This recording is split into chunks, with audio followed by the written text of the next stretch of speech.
Salam olsun hər kəsə, salamlayıram hər birinizi. Bu dərsimizdə sizinlə layihələrə necə ikon əlavə edə bilərik və title başlığı haqqında danışacağıq. Daha öncə də title haqqında danışmışıq zaten. Burada da biraz məlumat verəcəm, kifayət edəcək. Deməli, fab icon yazmışam mən bura. Bu belə deyə də adlandırılması daha çox bu formada olur. Digər layihələrdə React və s. görsək inşallah React dərslərində də görəcəksiniz. Orada da bu formada adlandırılır. Ona görə mən də bu formada yazmışam adını. Hər hansı bir şey yazmaq olar. Yəni bu nə deməkdir? Baxın burada fikir verin. Bir hal-hazırda loqo yoxdur. Elə deyil, boş internet işarəsi görsənir. Biz onu dəyişdirə bilərik. Necə edərik? Burada bir dənə deməli bu dərsin altında public adında folder açmışam. Həmin folder içərisində belə bir iconumuz var bizim. Bu iconu PNG formatındadır. Burada göstərmiş olacağıq. Yəni bu icon yerində göstərmiş olacağıq. Bunu necə edəcəyik? Təbii ki, bunu da Ctrl B eləyə bilərik əslində. Ctrl B eləyək.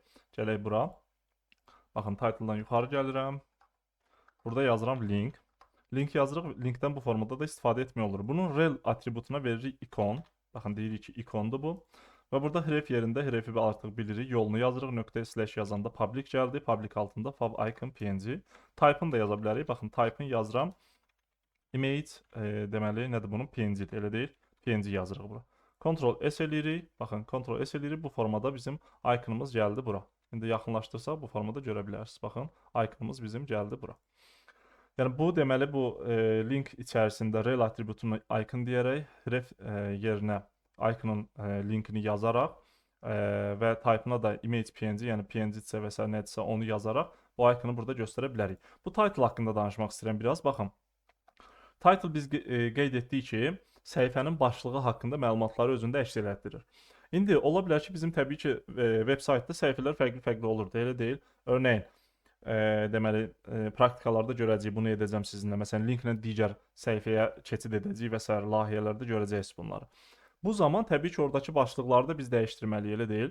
Ən gözəl başlıq yazmaq yolu nədir? Məsələn, bizim layihəmiz nə ilə bağlıdırsa, onu bura yazırıq, başlıq yazırıq və bu birisi tərəfdə isə həmin səhifədə artıq olan nədirsə onu yazırıq. Yəni bu başlıq burada qeyd etdiyim, indi başlıq burada sadəcə şərti yazılıb da, burada hər hansı bir şey yazılacaq. Məsələn, həkimliklə bağlıdırsa, həkimliklə bağlı bir şey yazılacaq. Amma apteklə bağlıdırsa, apteklə bağlı, müəllimliklə bağlıdırsa, müəllimliklə bağlı bir şey yazılacaq bura. Amma bu birisi tərəfdə isə indi mən bura yazıram, fərqli bir şeylər yazmaq olar. Bu birisi tərəfdə isə həmin səhifədə nə var yalnız onunla bağlı məlumatlar yazılır. Məsələn, diş həkimliyi bura yazıram. Örneğin, belə bir saytımız var, düşünün, həkimlərlə bağlı məlumatdır. Bir dənə səhifəmiz var, bu index.html-dən başqa bir səhifədir. Məsələn, orada da diş həkimliyi ilə bağlı məlumatlar yer alır həmin səhifədə. Eyni HTML səhifəsində, amma orada yazılıbdır, elə deyil. Onun başlığını artıq bu formada yazmaq olar. Amma bu ana başlıq, belə deyək də, başlıq olduğu üçün, yəni ana HTML sənədi olduğu üçün burada sadəcə başlığı yazırıq. Amma digərində orada isə məsələn başlığı da yaza bilərik və burada da kiçik alt bölməsi nədirsə onu yazmaq olar. Yəni title içərisini bu formada da bölüşdürmək mümkündür. Aydındır, bunu başa düşmək lazımdır. Dərs yazıram hələlik bura, Ctrl S eləyirəm, baxın bu formada.